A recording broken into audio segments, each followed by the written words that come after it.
യഥാർത്ഥത്തിൽ ഈ Thomas K തോമസിന്റെ മന്ത്രിസ്ഥാനത്തിന് തടസ്സമായി നിൽക്കുന്നത് എന്താ? തോമസ് കെ തോമസിൻ്റെ മന്ത്രിസ്ഥാനത്തിന് AK ശശീന്ദ്രനാണ് തടസ്സമെന്ന നിലയിൽ വ്യാപകമായ പ്രചരണം നടത്തുന്നതിൽ ഞാൻ അതീവ ദുഃഖിതനാണ്.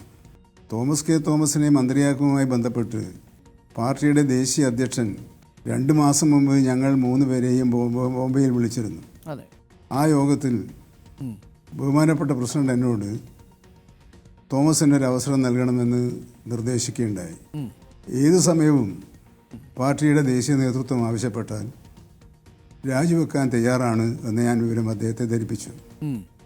ഞങ്ങളുടെ മുമ്പിൽ, ഞങ്ങളെന്ന് പറഞ്ഞാൽ എൻ്റെയും സംസ്ഥാന പ്രസിഡന്റിൻ്റെയും മുമ്പിൽ ഒരു പ്രശ്നമുണ്ടായിരുന്നു. മുഖ്യമന്ത്രിയുടെ നിലപാടുമായി ബന്ധപ്പെട്ട പ്രശ്നമായിരുന്നു. അതുകൊണ്ട് ഞാൻ പറഞ്ഞത്, ഞാൻ രാജിവെക്കുന്നതിലൂടെ തോമസ് മന്ത്രിയാകുമെന്ന കാര്യത്തിൽ ഒരു ഉറപ്പ് വേണം.